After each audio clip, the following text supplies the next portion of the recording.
Olá, boa tarde. Hoje é terça-feira, 9 de março. O Senado Notícias está no ar. Na Semana do Dia Internacional da Mulher, o Senado vai votar uma série de projetos da pauta de interesse das mulheres. Um deles exige uma representante da bancada feminina nas reuniões do Colégio de Líderes do Senado. Apesar das mulheres serem mais da metade da população brasileira, quando falamos na ocupação de cargos e mandatos eletivos, elas ainda são minoria. No Senado, por exemplo, elas ocupam menos de 15% das cadeiras. Um dos projetos da pauta desta terça-feira prevê a participação de uma representante da bancada feminina no Colégio de Líderes do Senado. Ocupar espaços decisórios é extremamente importante porque isso permite mitigar um pouco os efeitos dessa escassa presença de mulheres na política institucional.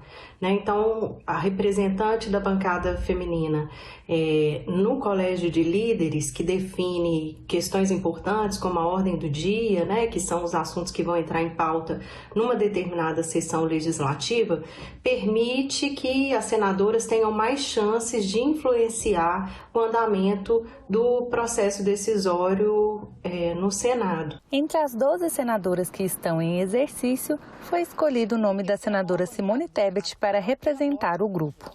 O que é a liderança da bancada feminina? É poder participar da reunião de líderes, votar no sentido de saber qual projeto polêmico deve ir para a votação, qual projeto polêmico não deve ir, ter espaço na liderança de 10 minutos por sessão para poder falar dos projetos da bancada feminina. E lembrando, quando a gente fala dos projetos da bancada feminina, nós estamos falando dos projetos da sociedade. Nós estamos falando dos projetos dos nossos filhos, da família, da geração de emprego, da geração de renda. Nós estamos fazendo projetos no combate à violência contra a mulher. Nós estamos falando de projetos que melhoram a qualidade de ensino, melhoram o sistema de saúde pública, que esse é o olhar especial que a bancada feminina tem. Mas também estamos preparados, a bancada feminina sempre foi assim no Senado, para discutir o que quer que seja, inclusive economia, emprego, renda. Então, acho que é um grande passo, vai ficar registrado para os anais do Senado Federal este ano de 2021 como o ano em que nós fizemos justiça às mulheres brasileiras. Afinal, somos a maioria da população brasileira, temos uma bancada significativa aqui, só falta realmente nós termos a voz e a vez de podermos aprovar uma pauta importante para o país, tendo os mesmos espaços que os demais líderes. A iniciativa tem apoio do presidente do Senado, Rodrigo Pacheco. Uma grande inovação já há muitos anos, reivindicada pelas mulheres e que nós vamos alterar no regimento do Senado, submeter ao plenário do Senado esse projeto de resolução. O fato é que há uma série de distorções ao longo da história do Brasil e da humanidade em relação a distorções quanto aos direitos das mulheres, que precisam a todo instante ser corrigidos. E nesse Dia Internacional da Mulher, 8 de março, foi um momento propício de nós realmente inaugurarmos essa nova fase com a possibilidade presente no regimento das mulheres no Colégio de Líderes do Senado. O que eu poderia dizer às mulheres? Coragem não nos falta, fé não nos falta, não nos falta determinação. E nós temos que estar unidas. Quando as mulheres se unem, não é que elas tenham mais razão, mas elas têm mais fé, mais certeza na direção que têm que caminhar. Os outros 4 projetos na pauta de hoje do plenário do Senado também são em defesa da mulher. Um dos projetos muda o Código Penal para tornar crime a prática de stalking, que é perseguir ou assediar uma pessoa de forma insistente por meio físico ou eletrônico.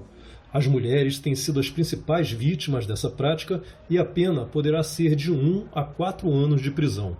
O texto original da senadora Leila Barros, do PSB do Distrito Federal, recebeu mudanças na Câmara dos Deputados e, por isso, precisou voltar ao Senado para nova votação. Outro projeto na pauta autoriza a transferência a pedido de servidora pública federal que seja vítima de violência doméstica, independentemente do interesse da administração. Há também o projeto que estabelece o prazo de 5 anos para cada estado do Brasil ter pelo menos uma delegacia especializada no atendimento à mulher. E o último projeto na pauta muda a Lei de Diretrizes e Bases da Educação e a Lei de Inovação Tecnológica para determinar estímulo à participação de mulheres nas áreas de ciência, tecnologia, engenharia e matemática. A autora do projeto é a senadora Maria do Carmo Alves, do DEM de Sergipe, e a relatora é a senadora Soraya Tronic, do PSL do Mato Grosso do Sul. O presidente do Senado ressaltou a importância dessas prioridades da bancada feminina. Busca preservar o direito das mulheres, que não podem continuar sofrendo com a violência doméstica, com as perseguições, com menor inclusão no mercado de trabalho, com falta de representação na política nacional. Então esse é um combate constante que nós temos que fazer, tornar o Senado Federal um palco perene de defesa dos direitos das mulheres. E o Dia Internacional da Mulher foi comemorado com sessão especial no Senado. Os parlamentares lembraram a luta e as desigualdades enfrentadas pelas mulheres.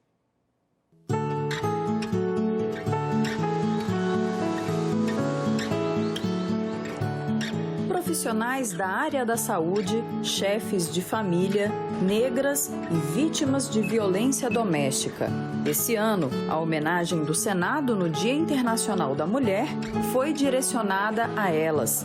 O presidente Rodrigo Pacheco abriu a sessão criticando práticas machistas que acompanham a sociedade. Não se justificava, por exemplo, que em 1916 a mulher casada recebesse a qualificação de relativamente incapaz, como foi feito no Código Civil daquele ano. Ainda que não houvesse, por exemplo, uma forte participação da mulher na mão de obra do setor industrial, apenas o preconceito e uma cultura fortemente patriarcal e equivocada justificavam o fato de que as mulheres, ao se casarem, perdiam sua plena capacidade. Para trabalhar fora de casa, a mulher precisava da autorização do marido. E essa situação esdrúxula perdurou até o início da década de 60. Hoje é tão difícil, presidente, podermos estar aqui comemorando o Dia Internacional das Mulheres. Até porque no levantamento mostram que, à frente dessa luta e combate à pandemia, são as mulheres que mais morrem. São as mulheres que, somadas, significam a maior mão de obra dentro da enfermagem, dentro da área médica, das atendentes, das auxiliares. São as mulheres que estão na linha de frente, ajudando com a sua sensibilidade, sua humanidade, seu compromisso. Infelizmente, estatísticas apontam que as mulheres foram as mais penalizadas no mercado de trabalho com a pandemia. Levantamentos do IBGE divulgados na quinta-feira passada mostrou que 54,5% das mulheres com 15 anos ou mais estavam trabalhando ou procurando emprego no Brasil em 2019. Já a Pesquisa Nacional por Amostras de Domicílio, PNAD, continua apurando que no segundo trimestre de 2020, esse percentual havia caído de 45,8% no mesmo nível de 30 anos atrás. Apenas em 1932 a mulher teve direito ao voto. Apenas em 1933 a gaúcha Rita Lobato se formou em medicina e foi eleita vereadora aos 67 anos. A licença maternidade só veio com a Constituição de 88. As 12 senadoras e o presidente do Senado firmaram o compromisso de votar nesta terça-feira a criação de uma liderança própria para que as mulheres tenham mais espaço na casa. A ideia é que elas tenham mais poder de decisão. A líder da bancada vai participar das reuniões semanais que determinam as prioridades na agenda do Senado. Imagina que eu tive 6 mandatos de deputado federal. Em todos os momentos nós reivindicávamos a participação das mulheres no Colégio de Líderes. Estamos vendo que isso efetivamente foi praticado e estará em votação amanhã. E que com fé e compromisso seguiremos aprovando políticas públicas que contribuam não só para a superação de situações iníquas que ainda afetam negativamente as mulheres, mas também para elevar todas as mulheres ao lugar de dignidade da qual são merecedoras. Já está no Congresso a medida provisória que aumenta a taxação sobre bancos para compensar a desoneração do diesel e gás de cozinha. A contribuição social sobre o lucro líquido é um tributo que incide sobre praticamente todas as empresas no Brasil. A alíquota varia de 9% a 15%, dependendo do tipo de empresa. E a arrecadação é usada para ajudar a financiar a Seguridade Social. A medida provisória que está no Congresso aumenta de 15% para 25% a alíquota da contribuição que é cobrada dos bancos até o final do ano. A partir de 2022, diminui para 22%. Para as demais instituições financeiras, a alíquota passa de 15% para 20% até o final de 2021 e em 2022 volta a 15%. Isso é muito bom e muito justo. Os bancos foram o setor que mais ganharam lucro no ano de 2020. Mas a medida provisória também traz outra questão social negativa, que é um teto de R$70 mil para as pessoas com deficiência tenham isenção do IPI na aquisição de carros novos. Sou favorável ao aumento da contribuição social sobre o lucro dos bancos e das cooperativas de crédito. Todos devem contribuir, principalmente os bancos. Inclusive, apresentei emenda para que o aumento seja adotado em caráter definitivo. Propus emenda também para que sejam tributados os lucros e dividendos pagos aos acionistas. Esse ponto da medida provisória tem provocado muitas críticas. A senadora Mara Gabrilli disse que a MP é cruel, descabida e viola tanto a Lei Brasileira de Inclusão quanto a Convenção da ONU sobre Direitos das Pessoas com Deficiência. Esse especialista em acessibilidade em veículos automotores diz que a MP praticamente decreta o fim desse tipo de benefício no país. Não existe oferta de veículos com câmbio automático abaixo de R$70 mil, é praticamente zero. E 98% dessas pessoas com deficiência necessitam de um câmbio automático para dirigir o veículo.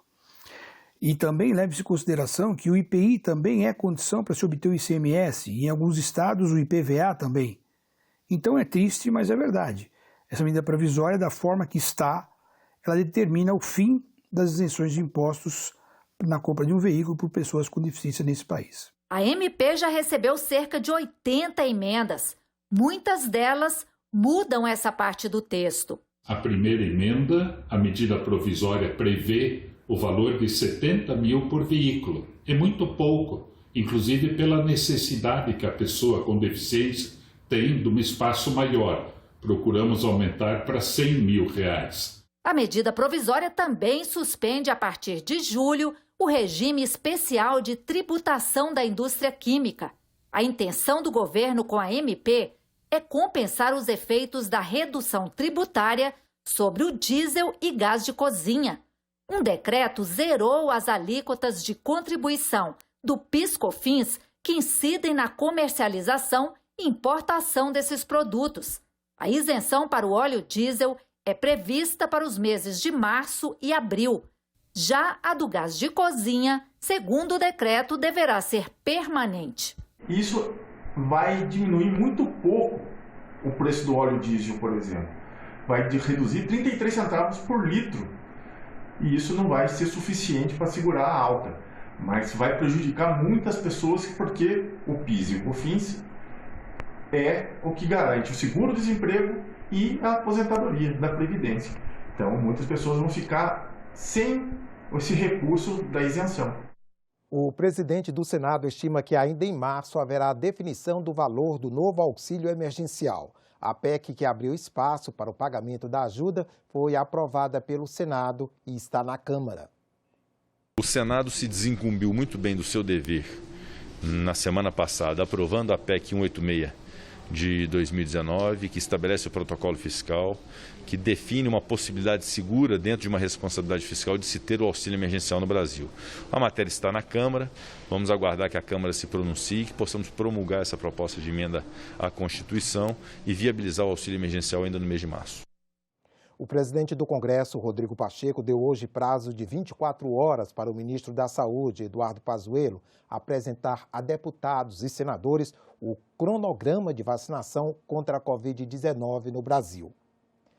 No ofício, solicitam-se também informações sobre a produção nacional dos imunizantes no Instituto Butantan e na Fiocruz e o prazo para a chegada de novos insumos importados para a fabricação das vacinas. O senador Rodrigo Pacheco justifica o pedido e o prazo para o atendimento devido ao crescente número de mortes causadas pela Covid-19 no país. O documento também foi assinado pelo presidente da Câmara dos Deputados. Tramitam no Senado duas propostas que podem criminalizar as fraudes na aplicação das vacinas contra o coronavírus. O objetivo é evitar a falsa imunização que tem acontecido em várias cidades do país e punir os profissionais de saúde que simulam a aplicação da vacina. Os casos se multiplicam. Em Goiânia, a enfermeira coloca a agulha no braço de Florami Jordão, de 88 anos, mas não empurra o êmbolo. A filha percebe e questiona, mas só depois de mostrar o vídeo, a mãe é realmente vacinada. A enfermeira foi afastada e responde a processo administrativo. Em Maceió, o mesmo procedimento. Só depois de denúncia da família, a idosa de 97 anos foi vacinada. A Secretaria Municipal de Saúde confirmou que a vacina não foi aplicada e afastou a profissional. A Polícia Civil investiga o caso. Em Niterói, a técnica de enfermagem também coloca a agulha, mas não aplica a vacina no idoso de 90 anos. Os parentes só perceberam revendo as imagens. A profissional também foi afastada e indiciada pela Polícia Civil e pelo Ministério Público. Em Petrópolis, região serrana do Rio, a técnica de enfermagem simula a vacinação na idosa de 94 anos, mas não há líquido na seringa. A prefeitura afastou a profissional. Eu penso que alguns profissionais que foram levados e realmente praticaram esses crimes, fizeram isso pela possibilidade de obter uma vantagem financeira vendendo a vacina no mercado, mas também pelo medo por eles ou por seus familiares ou por seus amigos de realmente serem infectados pelo coronavírus. Alguns postos de saúde chegaram a proibir as filmagens, mas com as denúncias, as secretarias de saúde acabaram liberando fotos e imagens. Com tantos casos de fraude na vacinação de idosos acontecendo, 2 senadores entraram com projetos para impedir e punir situações como essas. Uma das propostas torna crime a falsa imunização, com pena de 2 a 5 anos, que pode ser aumentada em 1/3 se a ação ocorrer durante campanha de vacinação. Pelas redes sociais, o autor da proposta, senador Lucas Barreto, disse que a falsa vacinação é uma conduta que avilta os sentimentos mais básicos de humanidade e que pode ter como consequência até mesmo a morte dos falsamente imunizados. Outro projeto do senador Stevenson prevê que um acompanhante possa registrar o momento da vacinação e também acompanhar a marcação do lote da vacina no cartão de imunização. Quem tentar impedir estará cometendo um crime, com pena de prisão de 3 meses a 1 ano, além de multa. A obstrução desse direito de o acompanhante fazer esse registro incorre agora em crime com detenção de 3 meses a 1 ano, punição administrativa.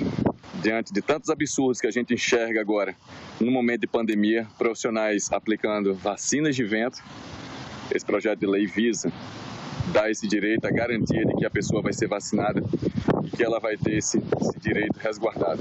O registro de ocorrência poderá ser feito pela internet e o inquérito policial terá prazo reduzido de 30 para 20 dias se não houver prisão em flagrante. Para este advogado, as 2 iniciativas são importantes para evitar a falsa imunização. Atualmente, a falsa imunização pode configurar 2 crimes.